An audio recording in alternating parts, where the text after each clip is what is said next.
Huh. Not sure why that happened, but okay. Give me one sec. Boom. But yeah, like I said, I really don't understand or see how Capone's ever going to come back in. I don't see what the relevance of Chiffon and Lola's relationship with Pound is. But, I mean, at the same time, it's like most cover stories don't really tie back. Well, no, I can't even say that. Most all cover stories tie back in some way. But this one, I'm really just not seeing it. But all right, so we cutting back into Onogashima.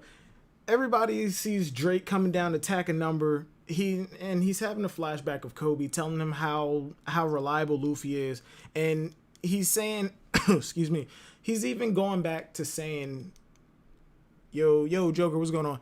He's even recalling what Mihawk figured out during Marineford.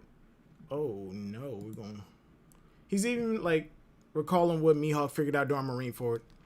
Missed the first 46 seconds, start over. All right, Yamato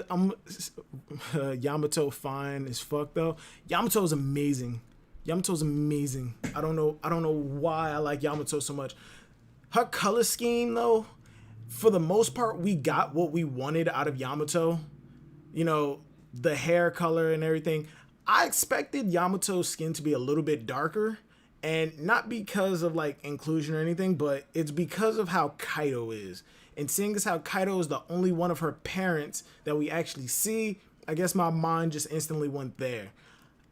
I don't think any of us expected her horns to be red though. I mean, I think we all either assumed they were going to be black or like just bone colored. The one thing that I am like super disappointed though is her eye color. Her eyes are red. I was expecting them to be like a gold or yellow. But hey, at least we got the white/silver hair color. And I'm still firmly on board with her joining. I love the red horns. I mean, they're not bad. Wait, Silvers is streaming. Yes, Hebby, I am streaming. I came back. It's epic as fuck. The one reason that I don't like Yamato's color scheme all that much. Oh, hold on, give me a sec. That's the wrong way. The one reason that I don't like Yamato's color scheme all that much is because it's too much emphasis on red. And Luffy, Kaido's baby mama is Luffy's mom. Yamato and Luffy are half siblings. Don't do that. Don't do that. Yeah, it's too much emphasis on red, and all of the Straw Hats have a set color scheme that they go by. Luffy is the one who occupies the red color scheme slot.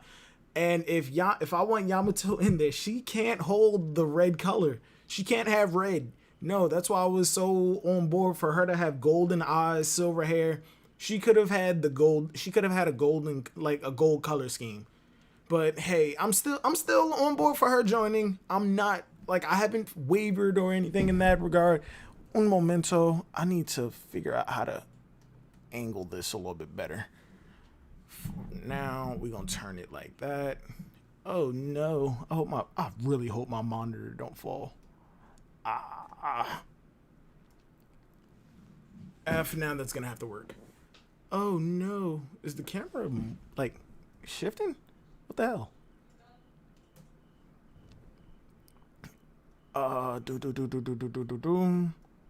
Okay, for now this is gonna have to be like. For now that's just gonna have to work. I'm sorry if anybody who's a little jarred by the. And of course, it's moving. Yeah, it's moving, ain't it? Fuck. I apologize to everybody if if the camera angle's a little jarring, but this is gonna like bother me a lot. And that's too far down, motherfucker. I swear to God, I had all this worked out. All right, that's gonna have to work. What was I saying? Oh yeah. That's why we don't get to see Luffy and Mama Kaido Mama Kaido broke her. The discussion on who Luffy's mother is I'm not gonna say I'm like completely done with it, because I'm actually curious as to who it is and if she is or will be relevant. Motherfucker, I really need to fix this, because the camera is like super fucked. Turn it there. Please give me 1 second. Bam. Bring that there, bring that over. And does that work? Works good enough. Luffy's mother. Luffy's mother is, in all honesty, at this point, I don't think that she will be relevant, because when someone in an SBS asked Oda about who Luffy's mother is and will she ever be shown and if she's going to be relevant, he pretty much just said Luffy does have a mother and proceeded to describe Dedan. Oh no. He proceeded to describe Dedan, a big woman, orange hair, rough around the edges, and she'd scold Luffy if he did something stupid. I don't know where the theories of Crocodile is Luffy's mother spawned from. I know that part of it came from Ivankov's secret that Crocodile has, is that Crocodile used to be a woman. I don't know how that connected back to being Luffy's mother. I mean, once Crocodile heard the name Monkey D. Luffy, I don't think if Crocodile was actually Luffy's mother, Luffy's mom is Yamato. Ridiculous. I don't think that if Crocodile was Luffy's actual mother, Crocodile would have proceeded to beat the absolute shit out of Luffy the way that he did. So I think that whole argument just went out the window. Why the hell is my chat not popping up down here? That's my concern. What if Yamato is related to Olvia, Robin's mother? They both have white hair. Vivi, Frankie, and Mass Deuce, all three of them have blue hair. That doesn't mean that they're related. Kobe, Rebecca, and Shirahoshi. Oh, and Jewelry Bonnie and Big Mom all have pink hair. That doesn't mean that they're related. I mean, given how loose Big Mom is, it's definitely a possibility. URL below is Adobe exploit. Yeah, okay. Un momento. Please remain seated while the camera is in motion. We're gonna mute that.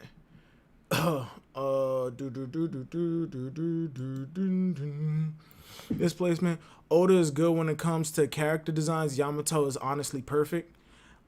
I agree with you, but there is an argument that Yamato looks too much like Nami that I can't really dispute.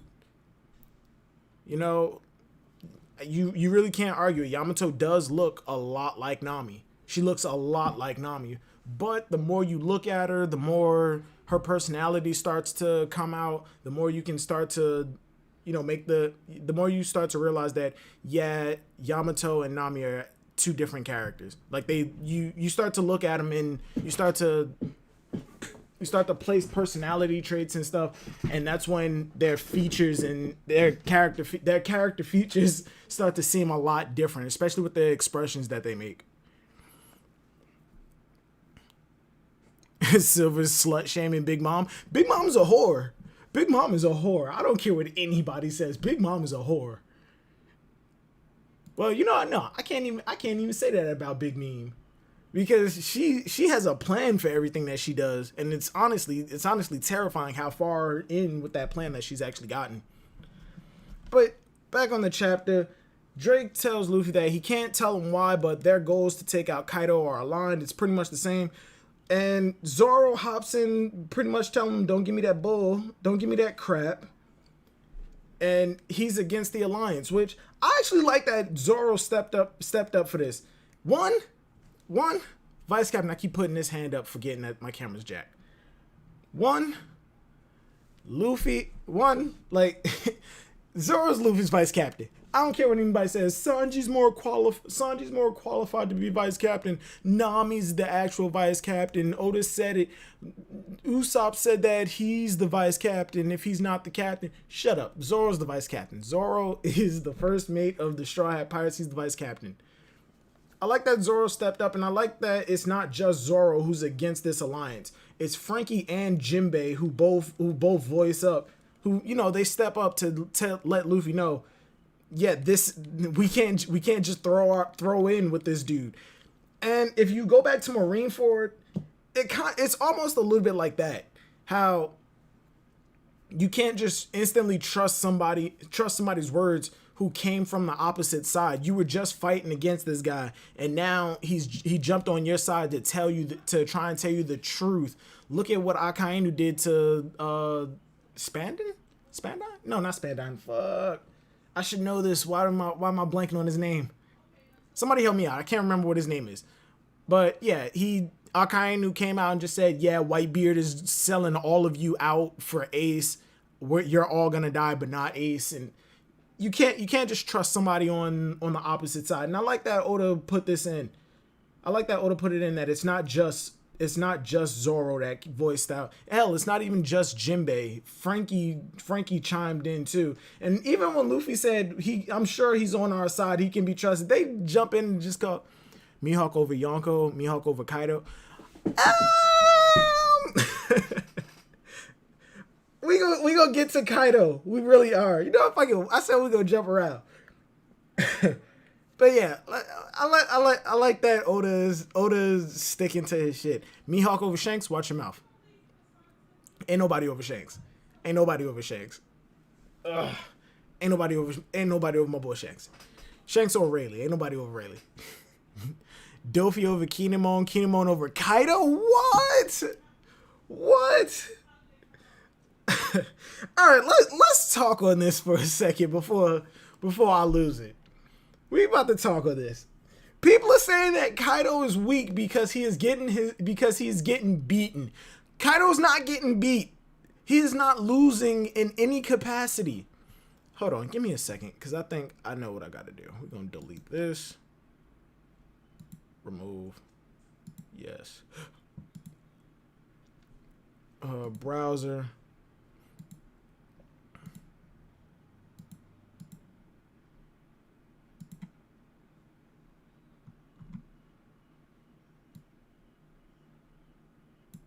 Put that there.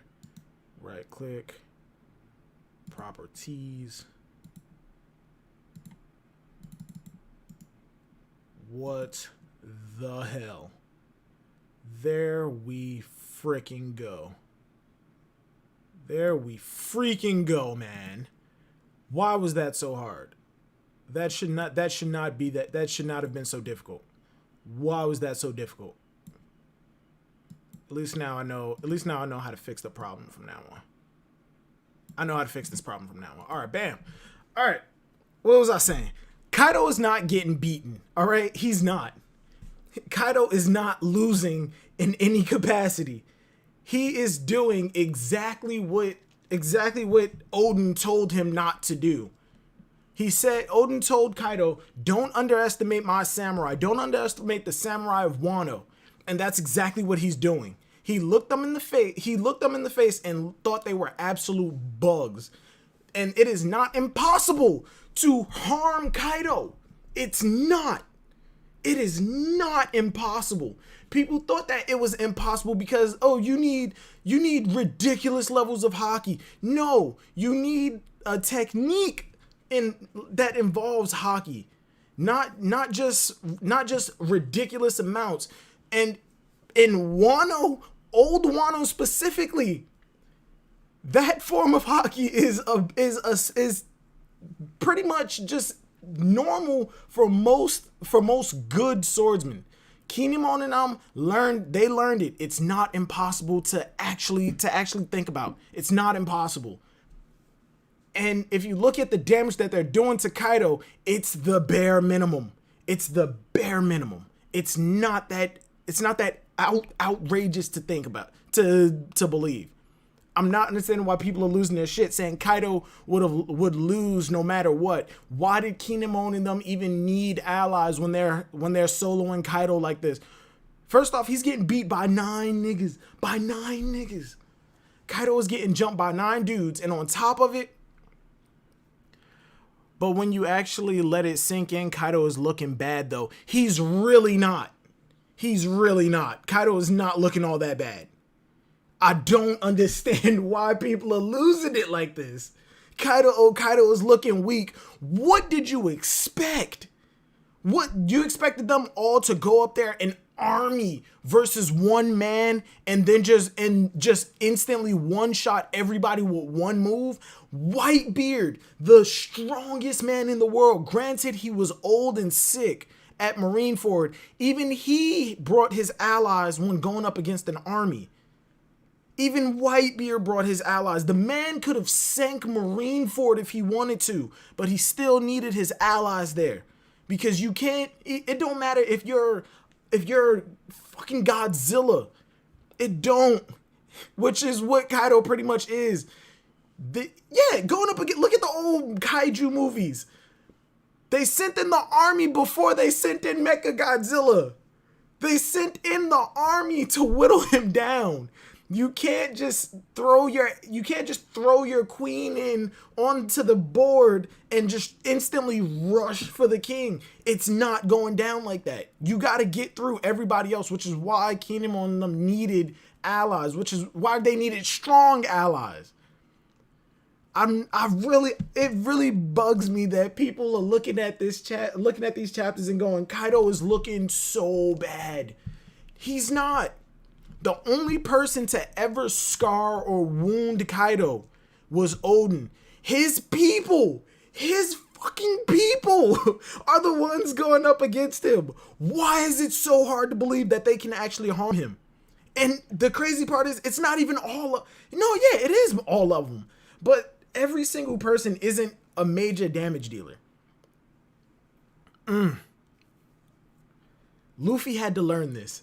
He had to learn this technique of armament hockey in order to harm Kaido.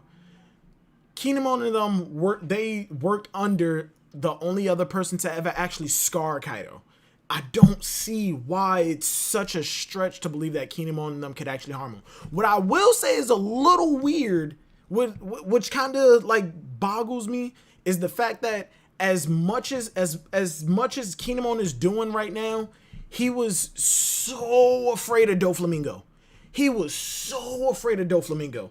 I'm not sure if that was because he was losing hope because everybody was getting scattered. Kanjuro was kidnapped. He lost Momonosuke. And in hindsight, given what we know about Momonosuke and Kinemon's relationship, I can understand why he'd be a little frazzled.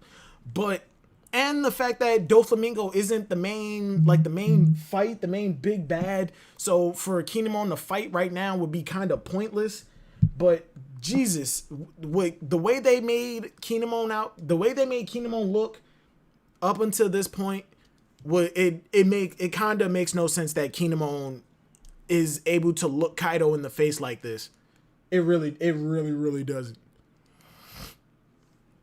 Damn, I missed a lot. in the chat. Give me 1 second. Yeah, Squar. There it is. Thank you, Hebby. I don't know why I was blanking on his name. Let me move the chat to like right here.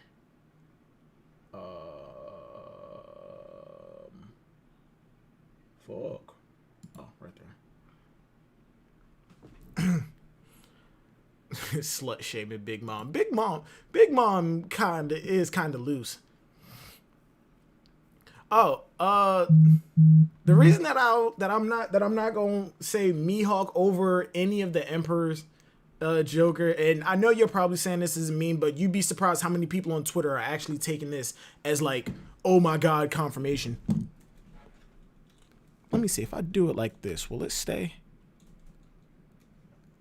I'm going to have to balance it right here, but maybe this will work.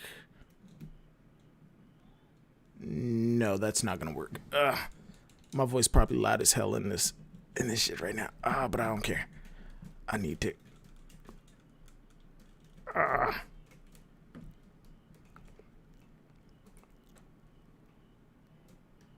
This is gonna bug the absolute shit out of me, and I know it. That's gonna turn.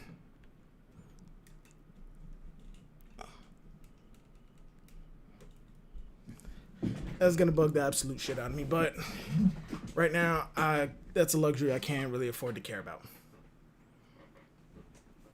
Hey, that's actually not bad. But yeah, the reason that I'm saying that Mihawk, I'm not gonna put Mihawk above any of the emperors right now, is because Mihawk doesn't have the crew to back it. If Mihawk had all of the people with him, oh my god. Yeah, we're gonna boom, just open that up. If Mihawk had the crew to back up his power, I would definitely say Mihawk over Kaido.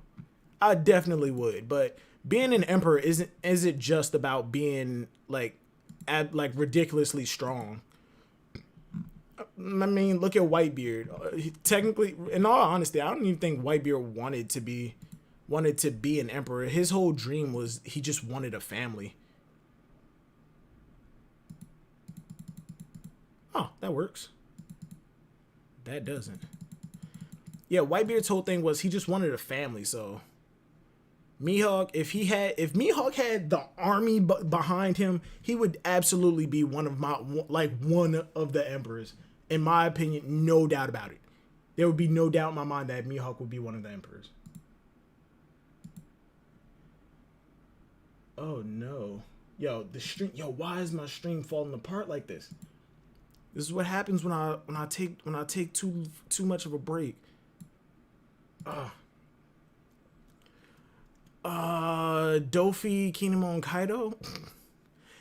Maybe because Ryo isn't why the scabbards are damning him. Wait. See, this is exactly why I need to pay attention to the chat more. My theory is that Kaido is this way because of Odin. The scabbards are an extension of Odin, so that's why they're getting the upper hand on him. If that was the case, Kaido versus anyone shouldn't be like this. Kaido versus Luffy won't go down like this because Kaido won't relate Luffy to Odin. I do believe that does play a factor in it. I do believe that does play a factor in it. What is his name? This Place City by Daru DeWitt. Okay, I'm just gonna call you DeWitt because that is a long ass name. That is a long ass name. But how are you, man? I do think that Kaido's I guess you could say PTSD to like recalling Odin, I do think that does play a factor, because if it didn't, he'd just wipe them all out. That he respected, and I guess on a certain level kind of feared Odin. I was about to say Orochi again. By the way, is Orochi actually dead? Is Orochi actually dead and gone? Where the fuck where's his body? Where did he go? We saw Fukurokoju walk off. Where did he go? He's a ninja, a master of espionage and trickery. He is supposed to be Rizo's rival. I don't think Orochi is dead, but where the fuck did he go? I see right through you, Oda. Jesus Christ. But when you actually let it sink in, Kaido's looking kind of bad. I already answered that. No, I don't. Yeah, but yo, Kaido. The whole is Kaido weak thing is starting to fall into the same territory of is Big Mom weak. Bam. Yeah, it's starting to fall into the same territory of is Big Mom weak? Has her portrayal been enough to emphasize how strong she is? And just like Big Mom, Kaido, in my opinion, has not gone down in this regard. If anything, the scabbards have gone up. Like like DeWitt said, it's really just because of Kaido relating the scabbards to Odin. The will of Odin has been passed on to not just one person, it's all of his scabbards, and they're fighting with the same spirit that Odin did. With that same determination. And of course Kaido's gonna relate back to freaking Odin when looking at them fight. They even took the stance that Odin did, like Odin's two sword style stance. I feel like people are blowing this way out of proportion, and this goes back into the power scaling aspect of the community. It's either you're either like absolutely top tier and above everybody else, or you're trash. There's no in between. You're either top tier or you're trash. That's like when you try and have a conversation about certain characters like Usopp. Oh, Usopp is garbage. Yeah, in comparison to the Straw Hats, in comparison to the emperors and their crews, but in the grand scope of everything, Usopp is by no means weak. That he cleared scores of fishmen. He wiped out scores of these motherfuckers. One bullet from his slingshot, he wiped out dozens of fishmen. Back in the East Blue, he was running away from one. Just one. That's one of the things that I feel like the community needs to ease up on. The power scaling, which that's like telling paint to stop drying. It's just not happening. It's really not. Senior Pink is connected to everything. What? How did you come up to, how does Shadow Badger, how does it always come back around to Senior Pink?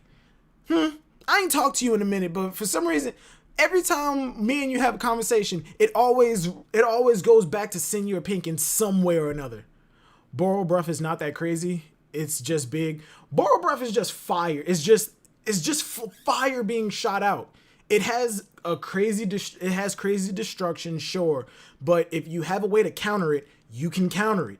Just like how if Ace threw Entei at Kinemon, I think he'd be able to cut it. I do. Like fire is like the fire element is just almost ineffective against Kinemon. It is, and that's just the way it is. I still think that Ace would beat Kinemon, like no shade, but yeah. And I don't know if anybody in here remembers, but I used to do the discussions with somebody named Anthony Plan. This man tried to tell us, I have to give him his credit. He tried to tell us Kinemon is going to be ridiculously strong, and we all laughed at him. He was right. I gotta take my L. Kinemon came through. How the fuck that happened, I have no idea, but he came through. Like on Big Mom, the PTSD. Yeah, and yo, I hope this is not the case with Blackbeard or Shanks, where they have one major weakness. I mean, and I get it, and I get that these characters are not just iron bars to where they have absolutely no weakness unless you're just stronger than them. They're actual people with pasts, with character, and with personality. But please don't give Blackbeard some like ridiculous flaw that has to be exploited. This is not a video game. I don't want Blackbeard to stand up and charge up and a part of his chest is glowing and that's the part that we gotta hit him in every time he goes to charge up. This isn't a video game. I don't want one specific character flaw to be the absolute weakness. For one, and I really can't believe I'm saying this, Oda is being so creative, I want him to be generic. Oda has been throwing curveballs the entire One Piece series to the point where I kind of just want some generic stuff. Now, the unexpected is to be expected with Oda. And Mugiwara Matt B, now the YouTuber formerly known as Mugiwara Matt B, goes by Bensei now. He put on Twitter that One Piece isn't hitting the same way as it used to, and I feel like that comes from the week to week syndrome. You know, you've been keeping up with it for so long, you done analyzed it to the point where you pretty much expect what's coming next. You know what's gonna come next. Even if it's not exactly what you predicted, you've discussed everything to the point where nothing is ridiculously surprising to you anymore. And I feel like that's why a lot of people start to look at a lot of new series that are coming out and are placing them above One Piece because they haven't had a chance to dive as deep into it or have been with the series as long. I agree with Ben say. Yeah. Like these other series haven't been around as long as One Piece, and One Piece has been around it's like so long that you started to. Is that nugget sauce? Yo, I have gotten rid of all. I have purged myself of nuggets. Like I'm on a taco binge now, heavy. But yeah, it's wild. I mean, I still enjoy One Piece, but I do have to agree that it doesn't hit the exact same way as it used to. Silver's is Big Mom over Kaido. I put all of the emperors on an equal standing. It's just that they all have different stats to make them as good as they are. Like Big Mom and her crew are the type to think things out. They go with a plan. They go in with a plan. Like look at the enraged army. They fight so coordinated that it's almost like a dance to the songs that Big Mom sings. Whereas Big Mom is the type to just run in and just straight up attack. Whereas Kaido's crew, they're more reliant on, the power of their captain, where instead of working on their overall togetherness, they have overall numbers and they're like the strength of Kaido is what really carries them. Kaido and the Calamities. And Shanks's crew, it's small and contained, so you would have to imagine, well, in comparison to the other emperors, so you'd have to imagine that the majority of Shanks's crew is probably equaled, like one of Shanks's crew is probably like the equivalent of the enraged army itself. Latias, what are you talking about? What are you talking about, Joker? Kaido's like, I ain't getting paid enough for this war. There is no in between. There isn't. Senor Pink Fetter. Senor Pink is a Chad. I don't know why people loved Senor Pink so much. I never saw it. I didn't get into it. His backstory was kind of sad and whatever, but I didn't care about Senor Pink as much as everybody else did. I saw him and was like, okay. He's a guy who wears a diaper, but he has a reason behind wearing the diaper. It's super sad, but I didn't put him at the forefront of every single character that ever showed up. The Church of Kinemon, yo, took that W. What about Kinemon's Awakening? What?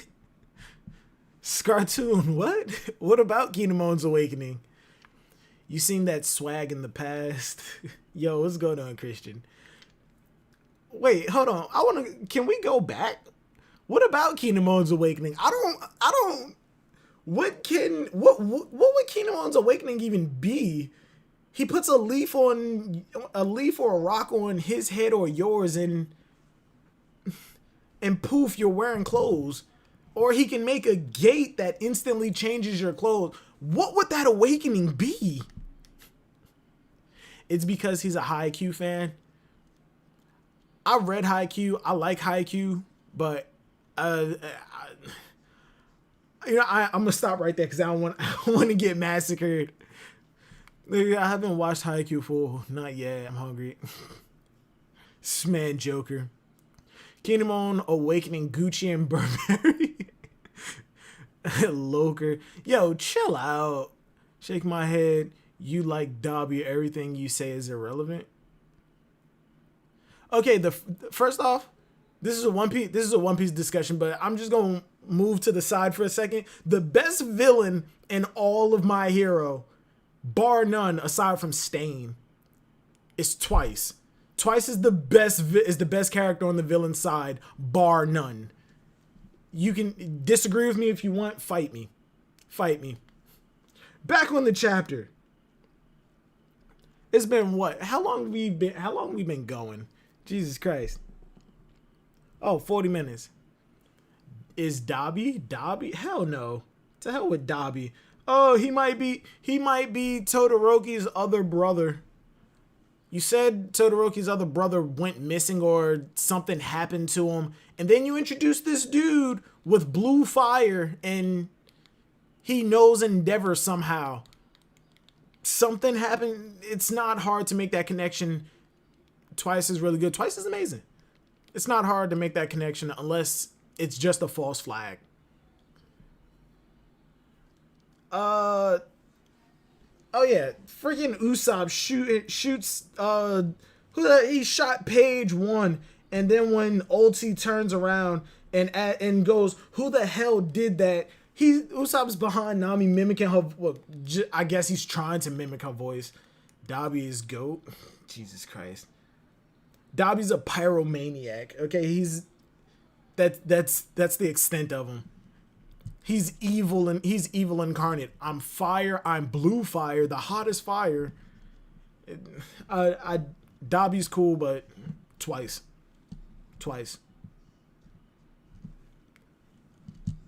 Dabi, Stain, Shigaraki. Shigaraki's okay, but after like recent chapters, since his encounter with the Forest Arc, yeah, pretty much, right?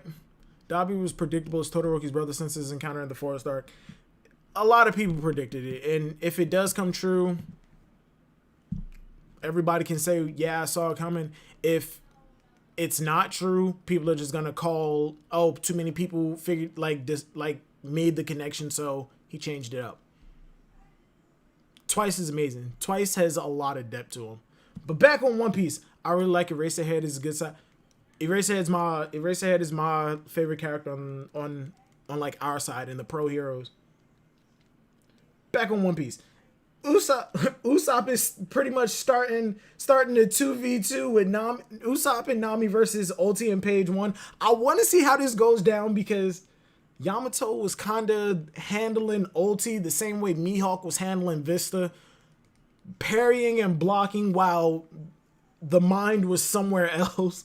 So I'm just putting Yamato leagues ahead of Ulti, but Ulti kind of went head to head with Luffy. But at the same time, Usopp in Water 7 was going head to head with Luffy. It's not that hard to imagine that somebody on a lower level than Luffy can actually stand to him, but not ultimately win. With Isaiah, you're on that, but he's still a badass. He's still badass as fuck. Yes, One Piece. Toby being... Wait, it was just as bad as Toby being Obito? What the hell? Oh, yeah. Dabi was ordering Twice around. Twice is... What the hell? Oh, that's it. Dabi over Ace and Obito. Joker, I'm going to time you out. Because that is cap on the highest of levels. That is cap on the highest of levels. You're looking at just looking at him like, oh my God, he's crazy. He's so he's just so upfront. Compared to somebody with an actual backstory. And don't get me wrong, Dabi might actually have a backstory that we just don't know yet. Can you rate Luffy and Yamato's character designs out of 10? Luffy... I don't want to say Luffy is like plain or basic because he does have some flair to him. Pre-time skip Luffy, I'd give it like a 4. It was just a vest and some jean shorts and some flip-flops. Post-time skip, since he got the scar that makes him stand out, he's always had the scar under his eye. He's actually wearing a shirt, a frilly poofy shirt that makes him look more pirate-like. And I'm gonna give him the cape, the Shanks cape now. So I'm gonna give Luffy like a 6 or a 7. In terms of character design, I give Luffy like a 6 or a 7. Yamato, I gotta agree with most people when they say that she looks a lot like Nami with horns. But like I said earlier, her character in itself, like her personality and everything, once you start to look at that, I can kind of differentiate the two, because she takes on, like, her personality makes her character this might sound stupid, but I don't give a fuck. Her personality makes her character look different. I don't know. I don't know how to explain that. That's just the way my mind works. Whenever I see two characters that look alike, and then I start to see their differing personalities, you can start to tell the difference between the two characters. Except for in Ouran Host Club, the twins, I was never able to tell them two apart, even though they did have like slight character differences. I don't know how many of y'all ever read Ouran Host Club or watched the anime, but Why did Eric talk about whoa. Can we talk about My Hero? I'm still traumatized by Eric's rating yesterday.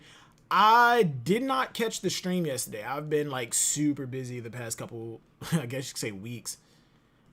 I'll probably go back and rewatch the stream, but I didn't catch the Red Force podcast this week. All right, Usopp and Nami versus Yamato. Versus Ulti and Page 1. This could go one of two ways. Either it's going to be ridiculously amazing in terms of the teamwork, because we know that Nami and Usopp can work together, but I don't know how this is going to turn out, especially seeing as how Page 1 and Ulti are like super close range fighters, and both Usopp and Nami, their strengths come from a distance.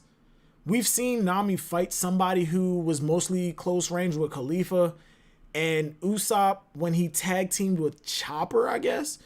But in all honesty, I'm not sure how this is going to turn out, if this fight actually pans out to be their fight.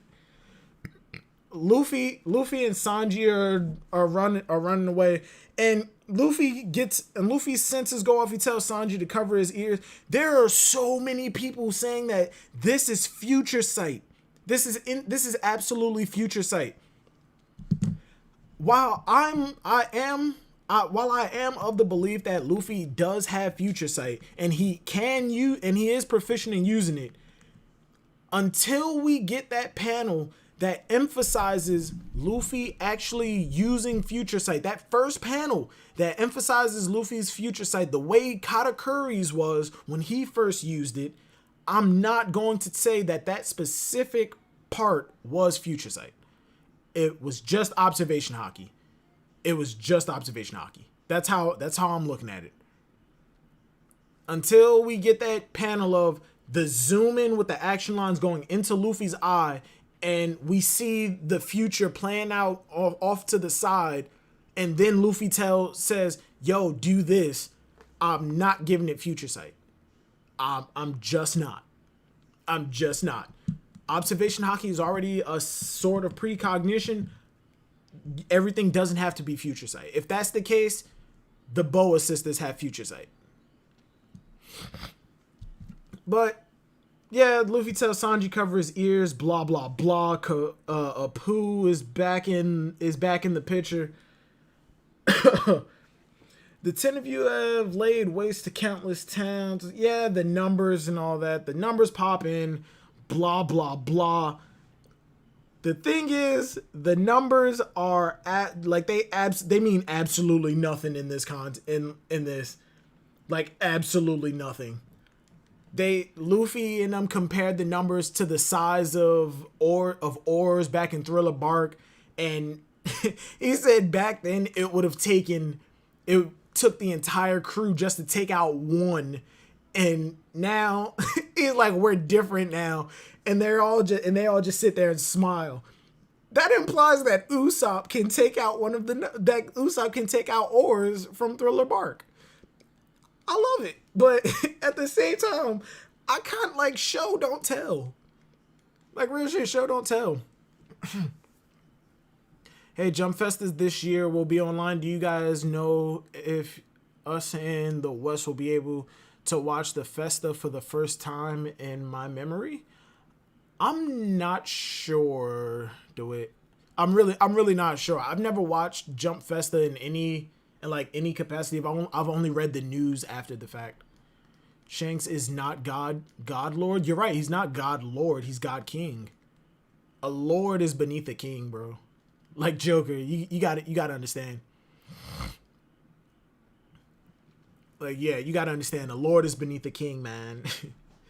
And all right, Zoro and Drake seem like they're about to team up to take on Apu, or maybe even Queen. But then Queen hails in with a bunch of bullets,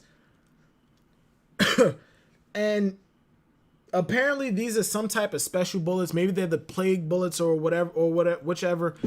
Who the fuck knows? And seriously, this whole thing of progressing every fight together is kind of making me less interested in the lesser fights, because we have Kaido going on up above on top of the skull, and then we got everybody else fighting on the inside. It's kind of making me a lot less interested in the potential fights for the Straw Hats, for the Calamities and all that. I just want to get more of Kaido. Can we fight Kaido? That's what I'm like really interested in at this point.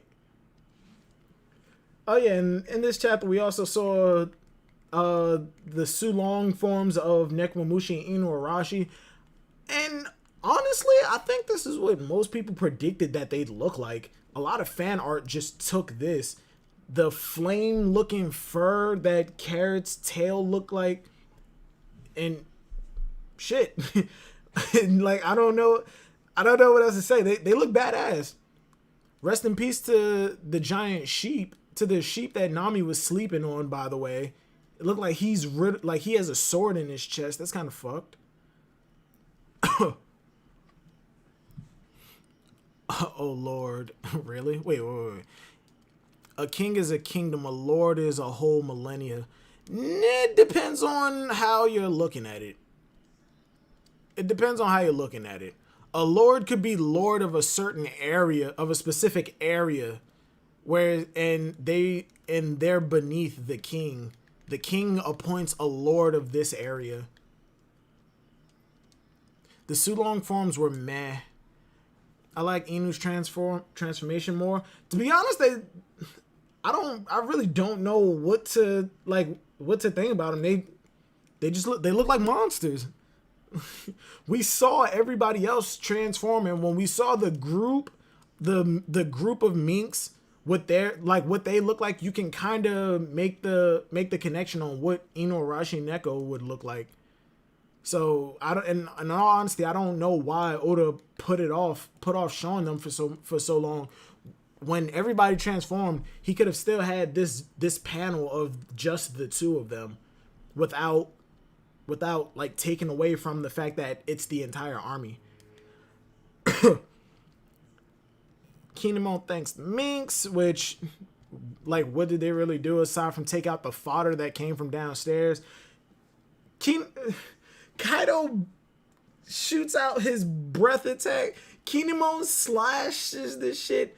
Flamer end or flame rend, however you want to pronounce it, cuts the beam in half, and in the process cuts Kaido's lip. And they're all saying that we're not intending to run from this fight. Bro, the scabbards are actually doing their thing, and people are not giving them credit for it. Oda loves his fucking silhouettes. Absolutely. Abso-freaking-lutely. Oh my god, Oda loves his silhouettes. Color page, chapter 992. Let's just get it out of the way now. Zoro is eating a bowl of ramen that has a blue dragon in front of the full moon. It's Flame Rend. It's either Flame Rend or Flamer End. I don't know. I'm illiterate. I'm an American from the inner city. Like, I'm illiterate. Raizo OP.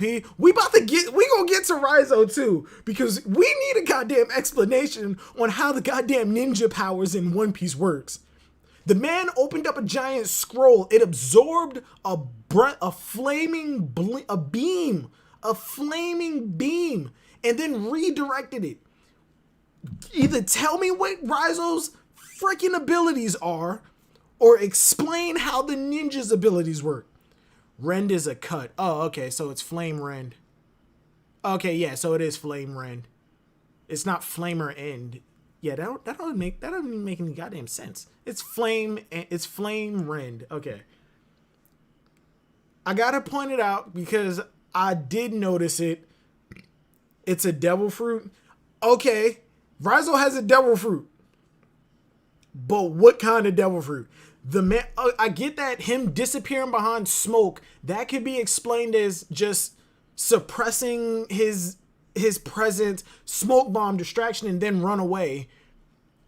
How is he duplicating himself? How is he duplicating the shuriken unless he's just throwing a bunch of shuriken out? Okay, we can get rid of the shadow clone shuriken, but how is he doing the shadow clones? And how is he opening up a scroll, absorbing an attack, and then throwing it back? Explain the ninja abilities. You gave us your magic system already, Oda. Devil fruits and hockey. Ninja Nomi.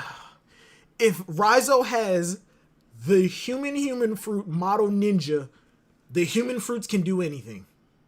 The human fruits can do anything. If Rizzo has the the human fruit model ninja's a profession. Sengoku has the human fruit model Buddha. A Buddha's an actual god. It's not a profession. So that means somewhere out in the world, there's a human fruit model pirate. What the fuck does that do? What would that do? Would you be able to command a pirate ship? Like just command an entire pirate ship by yourself? Like on some Blackbeard shit from On Stranger Tides? I need an explanation on Rizzo. The scroll Nomi. The scroll fruit, I can get behind that. It'd be like the book fruit, except the scrolls do different things. I mean, the train fruit exists.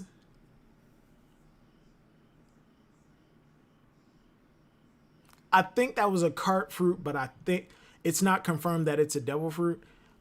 I can't remember if that's true or not. But yeah, okay. The train fruit does exist, but at least a train is an actual thing and not a profession. I'm willing to get behind the idea of I'm pretty sure it's like Miss Golden Week. Oh yeah, Miss Golden Week, the painter girl from Baroque Works. She used color therapy, and correct me if I'm wrong, but at first she did have a devil fruit. Like no, she didn't. People thought it was a devil fruit, and then in an SBS, Oda said, "Yeah, it's not a devil fruit. It's just color therapy." That's some anime shit. He calls it sorcery. Devil fruits are sorcery, Christian. They call devil fruit abilities magic, ninjutsu, or sorcery. That's what Wano calls devil fruits.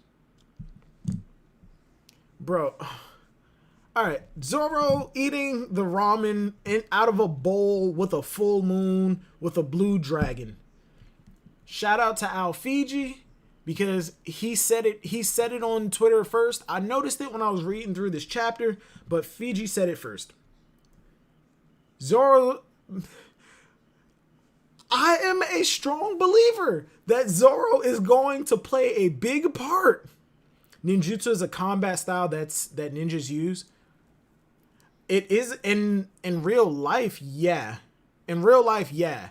But in the context of One Piece, ninjutsu is like magic abilities.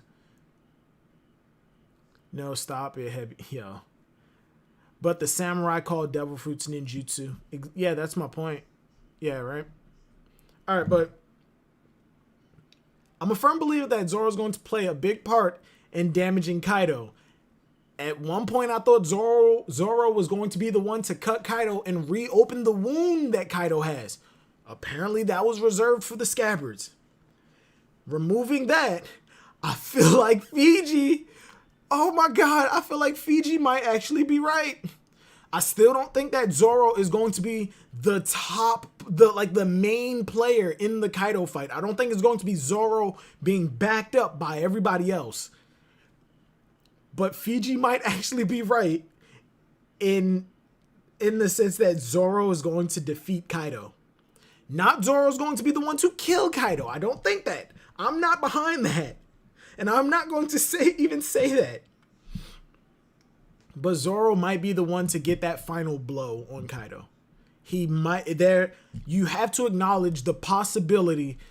No Zoro killing Kaido. No, it's not happening. But you have to acknowledge. You have to acknowledge the possibility that Zoro is going to do something major to Kaido.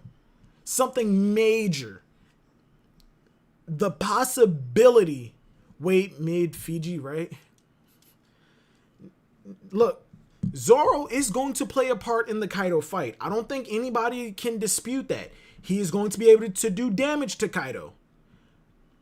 But at this point, you have to acknowledge at least the possibility that Zoro could deliver that final blow. You don't have to agree with it, but you at least have to acknowledge the fact that it's possible. It's going to be Luffy. He's the main character. I mean, look at Axe-Hand Morgan. Luffy wasn't the one to get the final blow on him. It was Zoro. Just saying. Just saying. And look at Spandam. Luffy wasn't the one to, deliver the final blow on him. And technically, Spandam was the actual main antagonist. He was the one that we had to get to. Rob Lucci was just an obstacle. I'm not acknowledging shit. Y'all are wild. I don't have to do shit. Yo, y'all are wild. Y'all are wild. He didn't get the final blow. Luffy did. But that's Zoro's arc. Technically, Zoro didn't have an arc. And if you want to argue that, Arlong Park was Nami's arc, and Luffy got the final blow on Arlong. Yeah, Luffy smacked him away.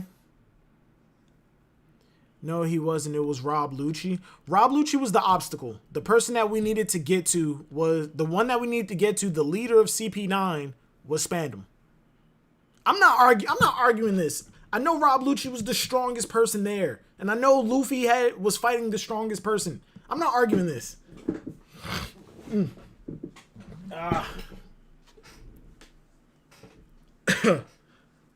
If Rob Lucci wasn't there, Ennis Lobby is very short.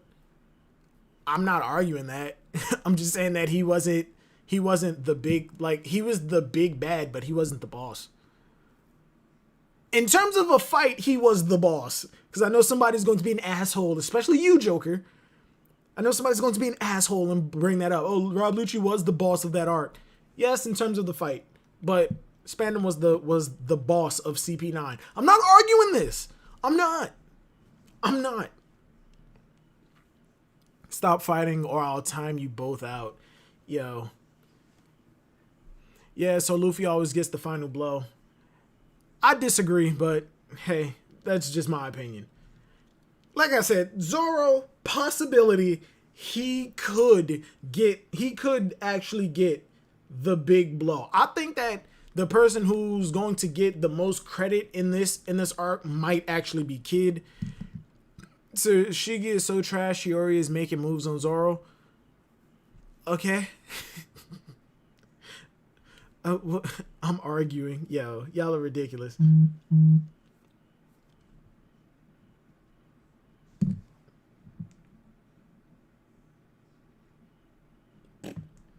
All right. Yo, Monkey D. King, what's going on, man? How are you doing today? I don't care who hurt you. Ulrich has this thing where he thinks just saying something about Tashigi is enough to get a rise out of me. The crazy thing is I really don't care that much. I don't. I have high expectations for Tashigi, but I'm not expecting anything. Hoping for the best. No. I have high hopes for Tashigi, but my expectations are really low. I'm hoping for the best, but expecting the worst. Tashigi had a lot of potential as a character, but Oda just threw that out the window. Bo was so trash that she became relevant again after the abolishment of the warlords. What other purpose would she have served in the story? You You do though? I mean, I do care about Tashigi if she comes on screen, but as far as much as we've seen so far, Oda has no real plans for doing anything with Tashigi's character, like at all. She exclaimed that her dream is to take all of the legendary Wazumono grade swords from quote unquote bad people. Yet the only confirmation she got Kashu from Mr. 11. She got another sword from Billy, the captain of those two dudes from Logtown that she's like one shot. And that's about it. And she already has Shigure. Like she hasn't, like, since Alabasta, she hasn't made any progression that we know of in retrieving those swords, even though she's been in the new world for all this time. High hopes of her not slipping on stairs. Yeah. Yo, y'all are wild. Got that Parasparrow? Oh yeah. Chapter 992 opens up. Big Mom coming up to Parasparrow telling him the alliance is my decision and that's final. And he's pretty much just telling her, we want you to be Pirate King. Don't you understand? Well, we're only looking out for you. And she's pretty much saying, you idiot, I know that. Do you not trust my judgment? Which kind of implies exactly what I've been saying. Big Mom is going to betray Kaido.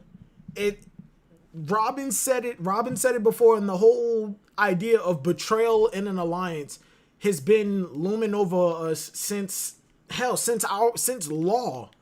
That pirate alliances always end in betrayal. But because of the type of person that Luffy is and the circumstances around all of the people that Luffy is bringing together, I don't think anybody's going to betray him. So that only and we've seen Kid's alliance get betrayed. So aside from Kid, aside from Luffy, the only other pirate alliance left is Big Mom and Kaido. We've already seen Kid's alliance betray him. The next one, I think, is Kaido and Big Mom. Big Mom fell downstairs. She's Pirate King level. What? Jesus Christ. Jesus Christ. I think that, like I said before, I think that Kaido, when Kaido's on his last leg, when he's getting beat to shit and he's about to get absolutely demolished, he's going to look to Big Mom for help, and she's going to be nabbing his road poneglyph and any other poneglyph that he has, and she's going to piece the fuck out of there. Laughing and giving him the finger as she's running away. And I think that's going to trigger some type of flashback with Kaido to what happened during the Rocks fight. You know, against Rocks, the Rocks Pirates and Roger and Garp. Because I think it's, in my opinion, it's been shown, or at least it's been alluded to, that the reason that Kaido values power so much in a crew and they're standing in the crew. Chapter 1000 is a recap chapter. What the fuck? The reason that Kaido values power so much in his crew is simply because weak people tend to run away, and if you have power, nobody's going to stand against you and nobody's going to betray you. And I think that goes back to why Rocks probably lost, because, correct me if I'm wrong, when Kaido was on the Rocks crew, he was the cabin boy, right? But he was still one of the top fighters in the entire crew. But he was the cabin boy, and if he looked up to Rocks the way that I think he did, when everything started going down between Garp and Roger, Whitebeard probably said, fuck this. Roger's not the type of person that I'm willing to go against. I don't even like y'all. I'm out. Big Mom probably looked at it. Shiki probably just said, fuck this. I'm out of here. There's no point in trying to fight them when I already have my legend. You're like, Rocks' time is done. I'm out. Whitebeard pieced out. Shiki pieced out. Big Mom looked at everything and just counted her cards and said, I already have a nation under me. I'm out. And Kaido being as loyal as he was to Rocks, he probably tried to stick by him and looked at everybody betraying him, and he was probably about to die and Big Mom saved him. That's probably the debt that he owes her or whatever. However it goes down, I think that it has something to do. I feel like Kaido's personality and why he values strength so much has something to do with his past in the Rock's Pirates. And I'm hoping that we get some type of flashback explaining that, or just seeing what the Rock's Pirates look like as a unit in itself. And hell, that might even be chapter 1000. I still want chapter 1000 to be that section of Wano that Oda promised was set aside for Ace. That's really all that I'm looking forward to. See, in that case, despite your invitation to work together, it would seem our mutual goal of vanquishing the ogre Kaido is no more Parasparrow. I find this kind of funny. Marco showed up. Marco was sitting right in front of Big Mom, and I'm just gonna assume she just lets him go. She just lets him go. She knows that he's allied with Luffy. Kaido values strength because he got bodied by Oden. I feel like that's a part of it too. I don't think that's the sole reason. I mean, look at that flashback. He was already obsessed with power and, like, I don't want to say a fair fight, but yeah, he was already like a super combatant. No, we don't need an Ace flashback in Wano. Watch your mouth. Yes, we do. Yamato and Ace had some kind of relationship. I want to see it. I want to see it. Okay? You watch your mouth. We already know that Kaido was in Wano when Ace was there. I want to know how that whole situation went down. How was he able to get into Wano and come out and still be under the Whitebeard pirates? He had to know that Oden was dead. So why didn't he tell Whitebeard? Why didn't Whitebeard come to Wano? And why didn't Whitebeard end Kaido so long ago? Because even though he had a relationship with the people of Wano, he had a relationship with the Kozuki family. He had Izo on his crew. She knows that Marco is not a threat to anybody, so she let him go. I like how she says dead men tell no tales. Does that mean Rox is dead too? I feel like it's already been confirmed that Rox is dead, even though it has been like outright stated. I feel like it might have already been like just straight up said, yeah, Rox is dead. Do you think that Pops' voice is still binding us to his will? Everyone who's left is free. Everyone who is left is free. Oh yeah, she said that's right. Dead men give no orders. Do as you will. I like the stupid translation version. Dead men tell no tales. I don't know why I like that title so much. Dead men tell no tales. No, I don't think that's saying anything about Rox, and that might actually be. You know what? No, that could tie back into Rox. Given is like it just depends on the type of character that he was. If he was telling everybody on the crew, "Yo, stop fighting. We're all on the same crew. Work together, and we can conquer the world. As long as you're on this crew, you can't kill each other." And since Rox died, she's no longer bound to the words of her former captain. Like dead men's orders mean absolutely nothing. But this is the funniest part of both of these chapters. The absolute hilarious part. Wanda's chasing after Carrot, and she said, "Where are you going?" She said, "To avenge Pedro. I know who I saw." Bitch. Bitch. I'm sorry, but bitch. Pedro was having trouble with this man. You think you gonna solo him? Pedro had to blow himself up. And Parasparrow's still alive. What are you gonna do that is going to make any difference? The only way that I can see Carrot being able to do anything to Parasparrow is if she runs in and pops Sulong instantly. But even then, she needs to be able to get rid of him instantaneously because she can't hold Su Long for that long. And if she runs out of time, she is going to be ridiculously exhausted.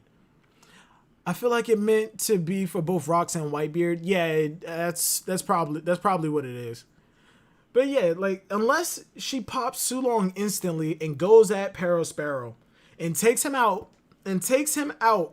within the first 2 minutes, she is going to get swept. Perospero is going to sweep Carrot.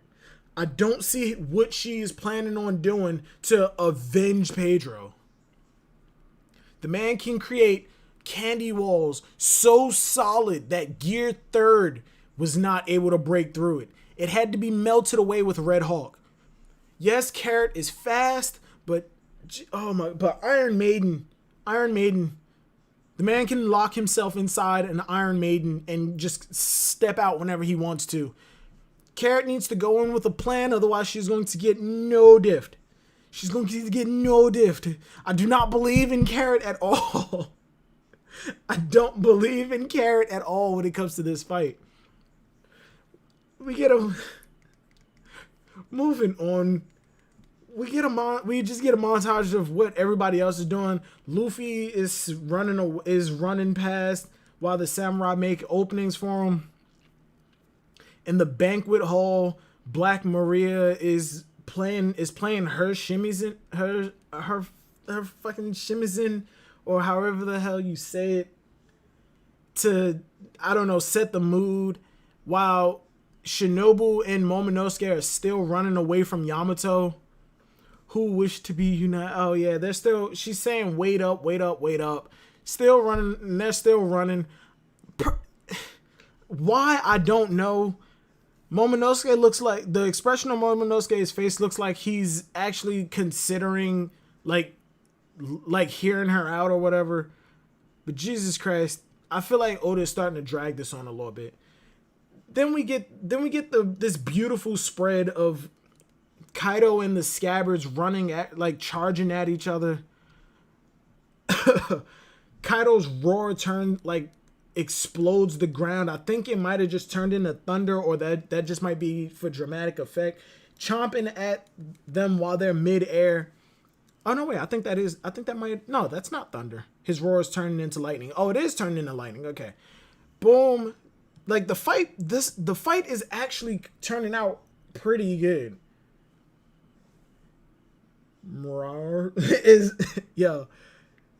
Neko's attack, he's just roaring out Crimson Cat dance, slashing up against Kaido, and then you got Kawamatsu doing some Milky Way galaxy round slash. They're actually putting up a good fight against Kaido.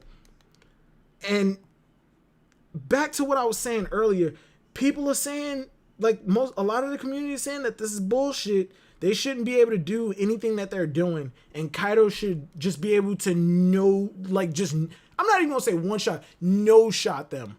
I feel like that's the general consensus with most of the community, that he should be able to just stand there, conquer his hockey, and all of them get knocked down. But hey, I'm not the one who's upset about it. I think it's 100% plausible. Shit. Fallen Snow Scythe slicing rounds. Oh yeah, Izo and Kiku, they got some tag team move. They got a tag team move pulling out Monster Hunter slicing ammo, which, in all honesty, Christian, if you're still here, we need to get back on Monster Hunter, bro. Fucking bow gunner and a long sword user using slicing ammo against an elder dragon right here. Absolute fire. Enough of the sensors. So why can they cut me? Kaido doesn't understand how they're able to do so much damage. Then fucking Raizo pops up, Nimpo scrolling jutsu. What the fuck is his devil fruit? If he has a devil fruit, I need to know what Raizo's devil fruit is. I don't know who said it earlier, but somebody in the chat said it might be the scroll fruit. And I'm 100% willing to get behind that. As of right now, I'm 1,000,000% willing to get behind the scroll fruit that allowed, like, every scroll he pops out lets him do something. ... Matthias, what happened? What's up with the dots? Kaido is actually getting beat up though. Wait, hold on. Matthias, what happened? What's up with the dots? Kinemon recalls when Odin came back, he wanted to teach them techniques in hockey and his two sword style, and they're like, no. Oh shit. It's me. Oh, Jesus Christ.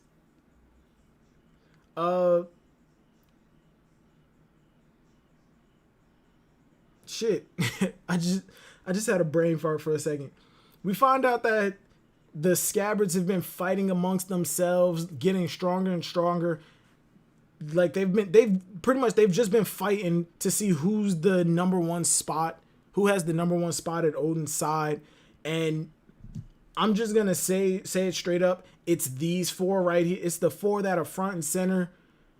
Ashura Doji, Kinemon, Denjiro, and Inu. Why? They're the ones who are shown right here, and the fact that they're the ones who are taking Odin's stance. And shit, they're the ones who jump in to reopen Kaido's wound. Paradise Totsuka. That's actually kind of fire. And that's where the chapter ends. And there's no break next week, but last time they said that there was no break, Oda had to go on a mysterious hiatus because he wasn't feeling good. People blew it out of proportion instantly, thinking that it was some life-threatening shit. Don't just jump to those conclusions. That's how you will things into existence. But yeah, that's where the chapter ends. Both of these chapters, I think I'd have to... 991, I think I'd have to give it like a 6. It was average. It was pretty much just a setup. This one, I don't know why people hate it so much. I'd give 992 like a solid 7 or 8. It was hype for me. I remember when I first read it, I remember feeling hyped. I looked at the fight against Kaido and was just absolutely losing my shit.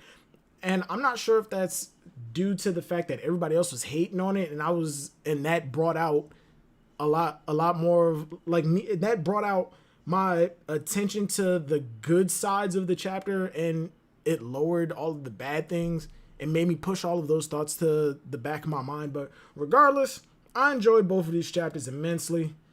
It is going on it's only going on 9 o'clock. Oh damn. How long have I been streaming for? Oh, an hour and a half. All right, this seems like a good place to end it. I'm not going to say what I have planned because I finished the Yamato video and never uploaded it. I never uploaded it, and now it's super irrelevant. So whenever I say I'm going to do something, I end up never doing it, and then it becomes irrelevant.